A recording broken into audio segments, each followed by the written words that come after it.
Chapter 8: Overcoming Mental Traumas so you can get what you want. So with this chapter concerning mental traumas, I can't stress enough that if you're suffering from some form of mental trauma and you're getting help for it right now, you should keep this help in your life. So basically, if you're seeing a psychiatrist or psychologist or whatever, whoever it is that is helping you out dealing with these issues you might be facing with. So I don't want this chapter to be seen as something negative or potentially harmful for the person in question.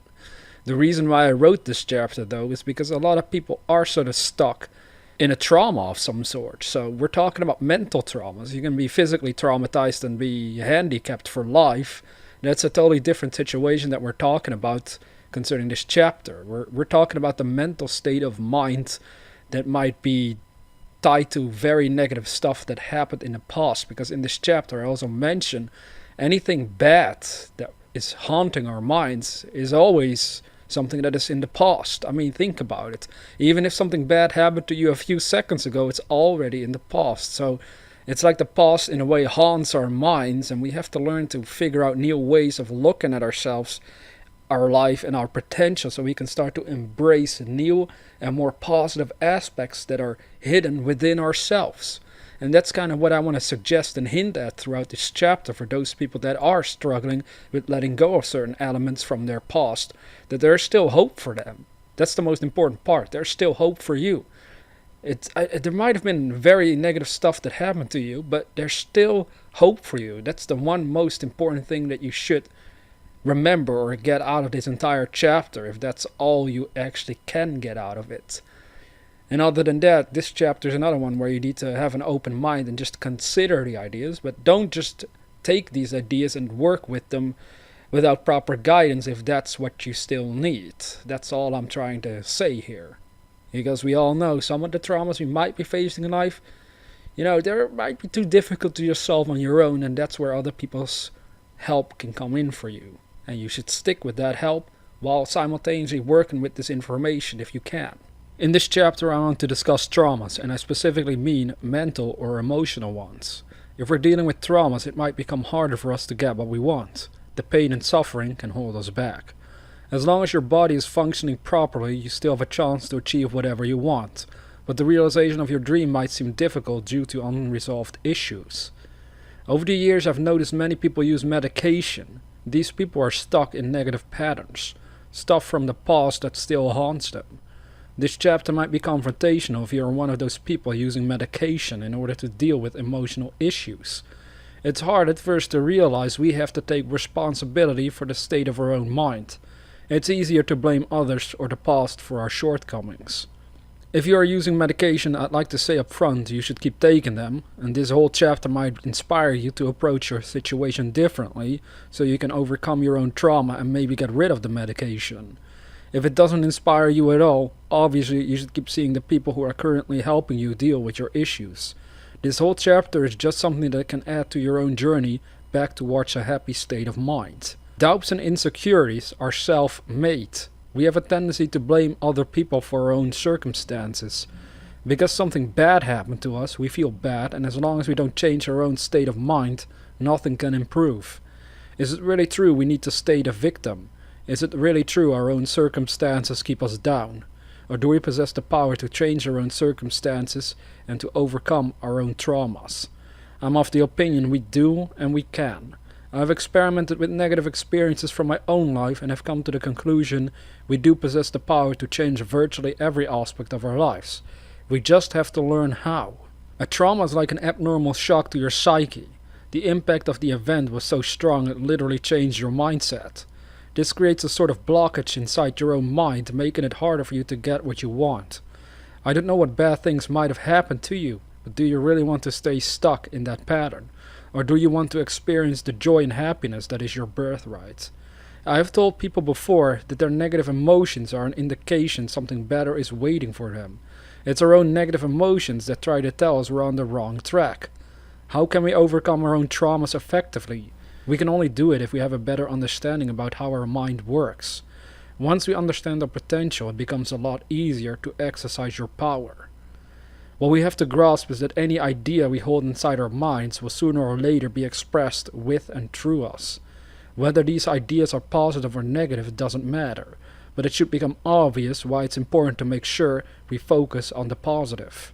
A trauma is always tied to something from our past. It's an indication our minds are more focused on something bad that happened to us, sometimes many years ago. No wonder people might not feel as happy as they wished.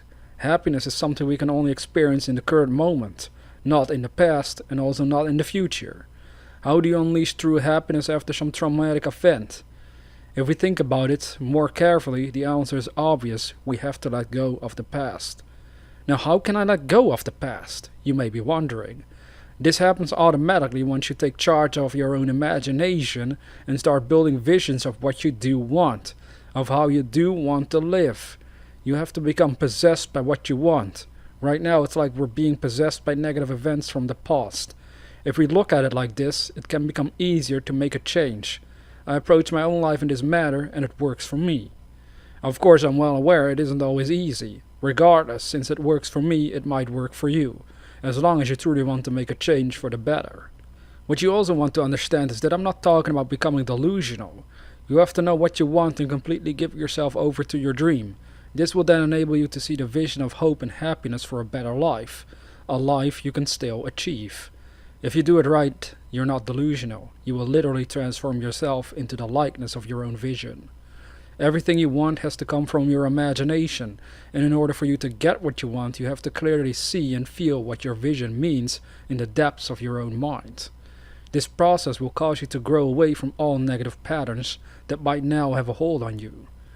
Let go of the past. Let go of the pain. You have nothing to lose. Everything is temporary. One day you'll awaken from this dream called life, and once that happens, you'll realize all of your pain was a self-made illusion. If most of the time you're being haunted by negative things from your past, traumatic events, they are an indication you're spending more time on what you don't want than on what you do want. Don't fight yourself. This is what essentially happens if you aren't letting go of the things that hurt you. The change to a better life might not happen instantly, but it's definitely something you can work towards.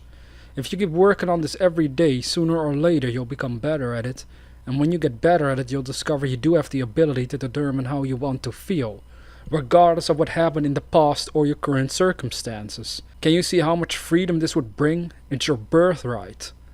Anything you want because it will bring you something positive. Everything you desire to have, you desire because you can have the potential to make it happen.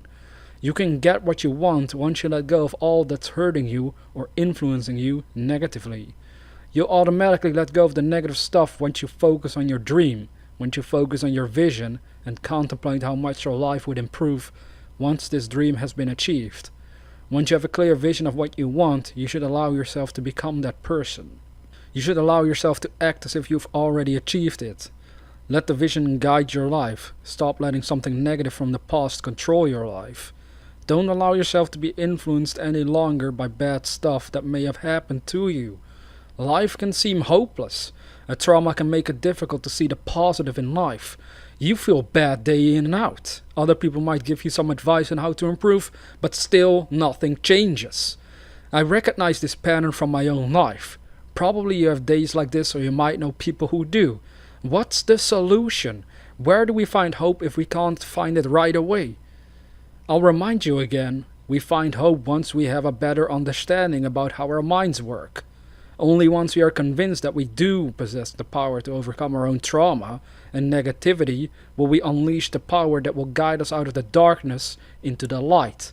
The previous chapters already gave you an indication how to make use of this inner power, so I hope you really study the contents of this book.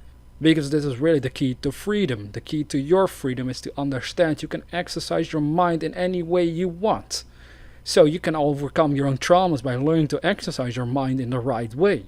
By studying this material, you're at least becoming aware of how you can do such things. And then it's up to you to actually execute the ideas in your own life.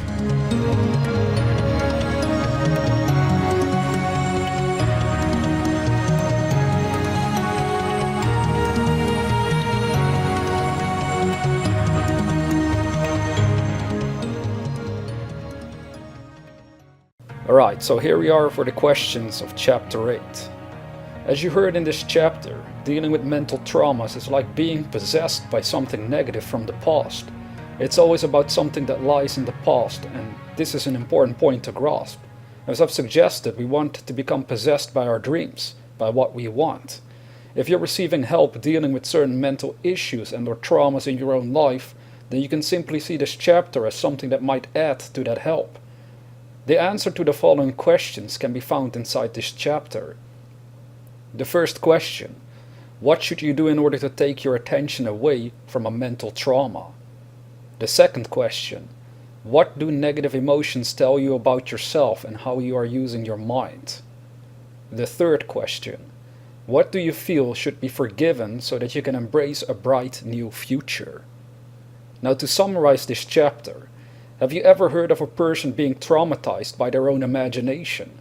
For example, someone builds a vision inside their mind, yet this vision was so negative they literally ended up traumatized by it. I've never heard of such a thing, though with little children it could happen, but once they are adults I've yet to see it happen. A real trauma, more often than not, is always tied to something that has happened in the past, something that was brought to our awareness through the outside world, and it impacted our minds in one way or the other. We want to overcome this trauma by consciously and deliberately exercising our inherent power to imagine and to think about what we do want, so we let go of all contradicting stuff. This isn't always easy, but ultimately that is what it boils down to, whenever someone successfully overcomes a trauma from the past.